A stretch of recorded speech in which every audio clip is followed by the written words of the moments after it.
जब ये तय हो गया कि उनको भी वही दंड देना है, सारथी से कहा कि तुम्हें ऐसा काम करना होगा। उसने कहा कि मैं इस्तीफ़ा दे सकता हूँ अपने इस राज दरबार से, लेकिन मैं आपके इकलौते पुत्र पर ऐसा अन्याय नहीं कर सकता, मैं कुकृत्य नहीं कर सकता, मुझे माफ़ करिएगा।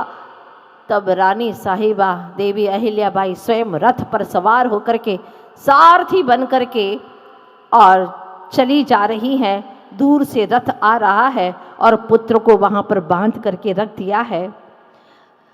उधर से क्या घटना घटती है देखिएगा। वो गाय देख रही है, उसे क्या एहसास है जानवर होकर के भी कि वह देख रही है, और जैसे ही देखती है दौड़ती हुई आती है और वहां आकर के खड़ी हो जाती है और करुण चेहरे से मानो ताक रही है कि मत मारो इन्हें, मेरा बच्चा तो चला गया लेकिन इन्हें मत मारो, इन्हें आज राज्य की जरूरत है। रानी अहिल्याबाई ने देखा कि ये गाय वही आकर के खड़ी हो गई। जाओ सिपाहियों, इसको बांध दो। और फिर से उनको बांधने के लिए ले जाते हैं। बांधे इसके पहले ही वो रथ वहां पर आने ही वाला था कि दोबारा फिर आकर के वहां खड़ी हो जाती है वह गाय और फिर चेहरा से हिलाती है कि इन्हें मत मारो, मत मारो। अब तीसरी बार फिर, क्योंकि उनका तो यही संकल्प था कि मुझे मारना है, ऐसा ही का दंड देना है। तीसरी बार गाय जब बांध दी और इसके बावजूद भी ऐसी तेजी से झटके से वह रस्सी तोड़ देती है और रानी अहिल्याबाई वहां से आती है और रथ आए उसे कुचले इसके पहले ही आकर के वहां खड़ी हो जाती है। पैर टेढ़ा हो जाता है। कोई बात नहीं, मेरा जीवन कुचल जाए, लेकिन राजकुमार का जीवन समाप्त नहीं होना चाहिए। और वह रोती हुई रानी अहिल्याबाई के पास में चली जाती है, जैसे कि एक और न्याय की गुहार कर रही हो, इन्हें मत मारो, मत मारो। यह दृश्य देख करके लोगों की आंखों में आंसू आ जाते हैं। एक जानवर में भी क्षमा की भावना हो सकती है, पशु में भी पशुता ऐसी होती है, जानवर में वो ज्ञान में श्रेष्ठ हो सकता है। आज पशुओं की पशुता सही सलामत है, देवों की देवत्वपना सही सलामत है, लेकिन प्रश्न चिन्ह लगा है आज मनुष्य की मानवता के ऊपर। क्या उसके अंदर यह मानवता है या नहीं, इंसानियत है या नहीं, ये सोचने के लिए मजबूर कर दिया गया है। वास्तव में जो उत्तम पुरुष होते हैं उनका क्रोध क्षणिक होता है, क्षणिक, और जो मध्यम पुरुष होते हैं उनका मुहूर्त भर का क्रोध होता है। लेकिन जो जघन्य आत्माएं होती हैं उनका 24 घंटे तक चलता है। और जो चौथे नंबर के अधमाधम होते हैं, अधम लोग होते हैं, उनका भव भवांतर तक क्रोध चलता ही रहता है। फिर वो क्रोध नहीं रहता, वह क्रोध वेर की गांठ में परिवर्तित हो जाता है और वह जन्म जन्मांतर तक दुख देता है। इसीलिए आपसे मेरी गुजारिश है कि जैसे वही खाता रोज शाम को देख लेते, नहीं तो दीपावली के समय पर तो आप हिसाब किताब बिल्कुल व्यवस्थित कर ही देते, कितना लाभ कितनी हानि, और उस बही खाते को अलग करके नया बही खाता में श्री गणेशाय कर ही लेते हैं। तो क्यों ना हम आज अपने जीवन के बही खाते में नया श्री गणेशाय शुरू करें, इसीलिए कि अच्छा लिखे, हर किसी से प्रेम कर सके। क्या बिगड़ता है हमारा। कहा है किसी ने कि क्षमा करना जिसको जीवन में आ गया, धरा में असल में उसी को जीना आ गया, उसी को असल में जीना आ गया, जो शाम तक भी, रात को सोने के पहले भी अपना सारा माइंड रिलैक्स कर लेता है, डिलीट कर देता है हर बुरी बातों को और सेव कर लेता है उन्हें जो उसके आत्म कल्याण की बातें हैं। वास्तव में उसी का दिन संवर जाता है, और जिसका दिन संवरता है उसकी रात भी संवर जाती है। तो आज मैं आपसे गुजारिश करना चाहती हूँ कि अब तो मजहब को, अब तो समाज को कुछ ऐसा ही चलाया जाए जिसमें हर इंसान को इंसान बनाया जाए, जिसमें हर इंसान को इंसान बनाया जाए। आग बहती है यहाँ गंगा के झेलम में, कोई बताए कि कहाँ जाके नहाया जाए, कोई बताए कि कहाँ जाके नहाया जाए। जिसकी खुशबू से महक उठे पड़ोसी का भी घर, फूल ऐसा भी चमन में खिलाया जाए, फूल ऐसा भी चमन में खिलाया जाए। और प्यार प्रेम का खून हुआ क्यों, ये समझने के लिए अब अंधेरों को उजालों में फिर से बुलाया जाए। जो धर्म के वास्ते हंसकर बढ़े हैं आगे, उन राहियों को फिर से पुचकारा जाए। और पड़ोसी के दुख दर्द का असर हो कुछ ऐसा कि वो रहे भूखा और हमसे भी न खाया जाए, वो रहे भूखा और हमसे भी न खाया जाए। अब तो सच में धर्म को कुछ ऐसा ही चलाया जाए। जहाँ साधर्मी लड़ रहे हों, क्या वहाँ धर्म टिक सकता है? वहाँ धर्म जीवंत नहीं हो सकता। तो सबसे पहले हमें जीवंत धर्म की आज ज़रूरत है। और इसके लिए हमारे आचार्य भगवान ने कहा है, जीर्ण रागा विरजेज जीर्ण से सुरजजी रज्जदी जीर्ण मित्ति प्रभावे जत्तमनाणम जिन शासने। जिन शासन में ज्ञान किसे कहा है, किसको कहा है ज्ञान? जीर्ण रागा विरजेज, जिससे राग से विरक्ति हो। जीर्ण से सुरजदी, जिससे श्रेय मार्ग में कल्याण मार्ग में अनुरक्ति पैदा हो। जीर्ण मित्ति प्रभावित, और जिनसे मैत्री प्रभावित होती हो। वास्तव में वही ज्ञान जिन शासन में कहा गया है। अन्यथा वो ज्ञान नहीं है, वो सारा ज्ञान है। चाहे कितना ही हम दुनिया को समझा दें, लेकिन खुद न समझ पाए तो वह हमारे जीवन का कोई मतलब ही नहीं है। और एक बात मैं आपसे कहना चाहती हूँ, जब तक हमारे जीवन में प्रतिकूलताएं नहीं आती ना, तब तक हमारे भीतर के गुणों की हमें पहचान नहीं होती है कि सच में हम गुणी हैं या नहीं। जब प्रतिकूलताएं हमारे जीवन में आती हैं, तब समझ में आता है कि हमें हमारी मनस्थिति को कैसा रखना है। ज्ञानी जीव तो प्रतिकूलताओं में भी अपनी मनस्थिति को मजबूत बना करके रखते हैं, लेकिन जो अज्ञानी होते हैं वह अनुकूल परिस्थितियों में भी संभल नहीं पाते हैं। कई बार आपने देखा होगा, क्षमा तो करते हैं लोग, लेकिन मजबूरी में करते हैं। कमजोरी है ये उनकी, और ऐसा समझते जैसे हमने कोई बहुत बड़ा एहसान किया है। कर तो ली ना क्षमा, कितनी बार मांगेंगे क्षमा? हाँ, क्या हम ही मिले हैं तुम्हें क्षमा मंगवाने के लिए? ये कोई क्षमा है क्या? एक क्षमा का रूप है क्या? नहीं, बिल्कुल नहीं है। क्षमा ऐसे नहीं होती है। क्षमा जब होती है ना, तो त्रैकालिक समाधान मिलता है। उसमें कोई बदला लेने की भावना नहीं होती है। स्वयं बदलता है इंसान, और जब वो स्वयं बदलता है तो उसको लगता है कि जीवन जीने का मज़ा आ रहा है, जीवन जीना हमारा सार्थक हो गया है। अन्यथा कई बार 100 वर्ष की ज़िंदगी हमने गुजार दी, अरे सागरों तक की जिंदगी गुजार ली, लेकिन क्या मतलब है? मतलब तो उनका है जैसे कि कपट को माफ कर दिया पारशनाथ भगवान जैसी परम पवित्र आत्मा ने। श्रीपाल पुराण पढ़िएगा, समुद्री लुटेरों को उन्होंने क्षमा कर दिया। फलतः वे सोचने लगे, इतना महान व्यक्ति है कौन जो हम जैसे डाकुओं को भी क्षमा कर देता है। वाह, वह श्रेणी के बारे में आपने सुना होगा, माफ कर दिया यशोधर मुनि राज ने, जिनके गले में सर्प डाला था मरा हुआ, फिर भी उन्होंने माफ कर दिया। वाह, धन्य है। क्षमा तो ऐसी होती है जिसमें बदले की कोई भावना होती ही नहीं। क्षमा वीरस्य भूषणम, क्षमा वीरों का आभूषण है। तो हम कब करेंगे, प्रश्न इस बात का है। भोजन के बाद में चावल खाते हैं ना आप लोग, सफेद सफेद, वो चावल क्या कहते हैं? रोज आपको भोजन करते वक्त एक बार याद कर लीजिएगा कि पहले दाल रोटी सब कुछ खा लिया आपने, इसके बाद में क्या खाते हैं? चावल। क्यों? इसीलिए रोज आपको वह वार्निंग दे रहे हैं कि भाई कम से कम अंत में सफ़ेद तो हो ही जाना, तो अंत में ही सफ़ेद हो जाना। और देखिएगा, आपके सिर पर बाल बुढ़ापे में तो सफ़ेद आ ही जाते हैं, है ना? क्यों?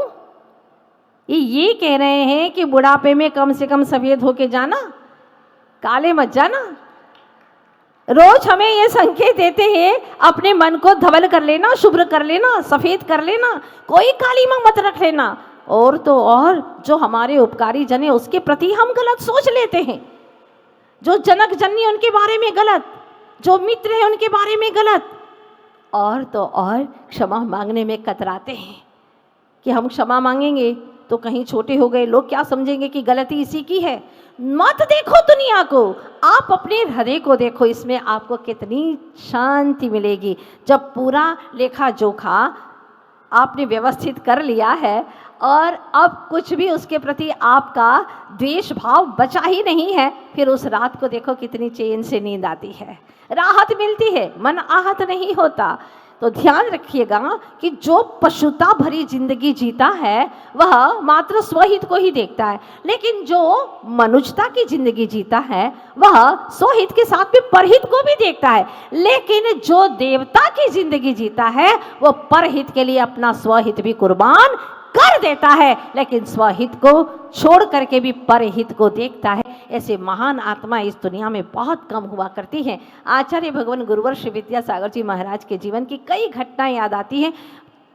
जाड़े के दिन थे, ठंडी के दिन थे, पड़गान हुआ और आचार्य जी जा रहे, एक दिन पहले का उपवास है और अंजलि लेके जा रहे हैं। लोग कह रहे हैं इतने ही है महाराज जी, इतने ही है, मतलब बुंदेलखंड में बोलते नहीं थे, ये पास में ही है। और ऐसा कहते कहते 2 किलोमीटर दूर पर ले गए।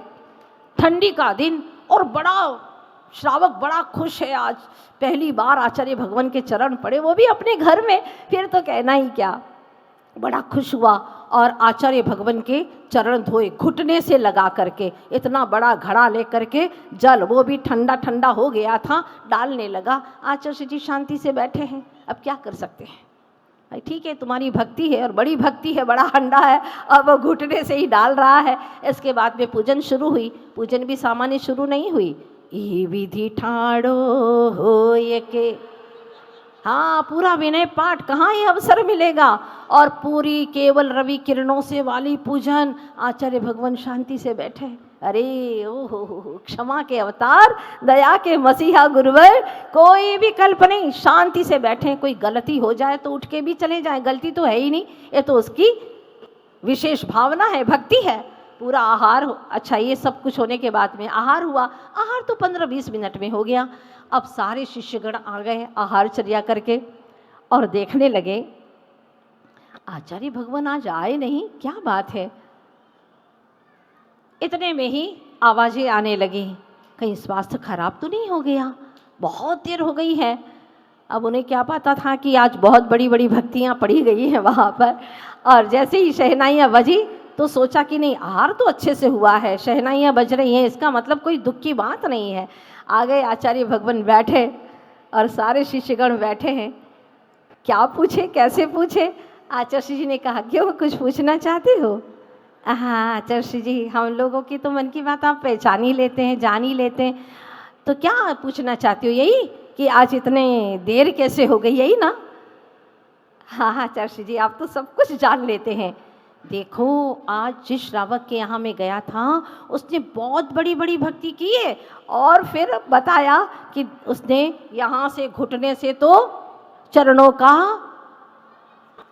हाँ स्नान करवाया पूरा, फिर गंधोदक लगाया सबने बड़ी भक्ति से, ई विधि ठाड़ो होए के पूरी पूजा करी। अब शिष्यों को तो बड़ा सुन सुन करके ऐसी खुशी हो रही थी। और ठंडी में जो आहार कराने गए थे वो ब्रह्मचारी जी ने बताया, आचार्य जी आपने आहार तो कुछ लिया ही नहीं, सिर्फ दाल और रोटी, और वो भी दाल इतनी ठंडी बिल्कुल जम गई थी, बस दाल रोटी और पानी। धन्य, फिर भी चेहरे पर एक शिकन्नी। ओ हो धन्य है प्रभु, धन्य। क्या इनके जीवन की सदी हुई चर्या, चेहरे पर वही सौम्यता। कभी शब्दों से अपशब्द बोलते नहीं, कभी जिंदगी में नहीं बोला उन्होंने। एक दिन की बात है, बैठे हुए थे और बहुत सारे लोग बैठे हुए थे और कहने लगे कि देखो वो है ना सोने की चिड़िया वाली पुस्तक पढ़ लेना, अच्छी है, उसमें देश के बारे में बहुत अच्छा लिखा हुआ है। वो लोग समझे नहीं। आचार्य जी ने फिर कहा वो सोने की चिड़िया वो पुस्तक है ना। इतने में पास में बैठे मुनिराज और ब्रह्मचारी लोग बैठे हुए थे, उन्होंने कहा आचार्य जी वो पुस्तक का नाम पूरा ये है, सोने की चिड़िया नहीं, आगे और भी है, सोने की चिड़िया लुटेरे अंग्रेज, सोने की चिड़िया लुटेरे अंग्रेज। 3 बार बोले लेकिन आचार्य जी ने ध्यान ही नहीं दिया। हाँ, बोल रहा हूँ ना, सोने की चिड़िया वाली पुस्तक पढ़ लेना। नहीं आचार्य जी, आगे वो है। आचार्य जी धीरे से बोलते हैं, जब सोने की चिड़िया कहने से काम चल सकता है तो ये शब्द क्यों बोलना पड़े। कितनी गहरी बात है। मतलब जिनके शब्द में भी कभी ये ऐसे शब्द नहीं आते, इनका मन कितना पवित्र। धन्य है प्रभु, हमें तो इस भाव में जैसे तीर्थंकर का दर्शन हो गया, जिनका जीवन ऐसा, और ऐसे ही उनके नक्शे कदम पर चलने वाले बिल्कुल सौम्यता के धनी हमारे आचार्य भगवान समय सागर जी महाराज। इतनी सौम्यता, इतनी समता उनके जीवन में, जैसे कि समय सार का हम दर्शन कर रहे हैं। और उनकी सौम्यता की गहराई में डूब जाए तो लगता है कि हम समय सार का ही रसास्वादन कर रहे हैं। उनकी चर्या को देखें तो लगता है कि मूलाचार का ही हम पठन पाठन कर रहे हैं। वास्तव में क्षमा तो उनके जीवन में आ उतरती है, जिनके जीवन में ऐसी अनुभूतियाँ होती हैं, आप लोग भूले नहीं होंगे। मैं आपको ले जाना चाह रही थी जिस स्थान पर, वो आप लोगों को पता है ना, वो दो मित्र की कहानी में सुना रही थी आपको। हाँ, हुआ ये कि दोनों की आपस में अनबन हो गई। विघ्न संतोषी व्यक्तियों ने कुछ ऐसी गलत फहमियाँ पैदा कर ली कि दोनों दूर हो गए, और धीरे धीरे इन दोनों में इतनी दुश्मनी हो गई, इतनी दुश्मनी हो गई कि अब एक दूसरे का चेहरा भी नहीं देखते। क्षमा वाणी हर वर्ष मनाई जाती है, लेकिन उनकी क्षमा वाणी नहीं हो पा रही है। वो दिन कब आएगा, जैसे कि हमारे ऋषि मनीषियों ने कहा है, दुश्मनों को भी क्षमा कर देते, जैन होने का परिचय देते। सुन रहे हो आप लोग, मैं आपको सुना रही हूँ। जैन हो तो दुश्मनों को भी माफ़ कर दीजिएगा। उसी दिन से तुम जैन सच में लिखने के अधिकारी हो जाओगे, जैन कहलाने के अधिकारी हो जाओगे। जिनको दुश्मनों को भी क्षमा करने का भाव आ जाता है, अरे उपकारियों को भी क्षमा करने का भाव नहीं आता, इतनी कठोरता हृदय में आ गई है। अब देखते हैं क्या होता है। 1 वर्ष बीता, 2 वर्ष बीते, लगभग 20 वर्ष बीत गए। 20 वर्ष बीत गए, लेकिन आपस में इतनी भयंकर दुश्मनी हो गई कि दोनों ने घर बदल ली। जो पास पास में रहते थे, घर बदल दिए। राम उस गली में तो श्याम इस गली में। आखिर एक बार ऐसा अवसर आया, संत का चौमासा हुआ, क्षमावाणी पर्व का अवसर आया, और जब प्रवचन हुआ तो उसके राम के हृदय में कुछ ऐसा परिवर्तन हुआ। काहे का राम, कैसा राम, नाम तो राम है तेरा, और काम कितने गलत कर रहा है तू। 20 वर्ष हो गए, जो तेरा अपना खास मित्र था उससे ऐसी दुश्मनी नहीं। और संत ने कहा था कि आज तुम्हें अपने चाहे कितने भी दुश्मन हो, सबके यहाँ जाना है और सबको क्षमा करना है, सबसे क्षमा मांगना है, तभी तुम्हारी क्षमावाणी पूर्ण होगी।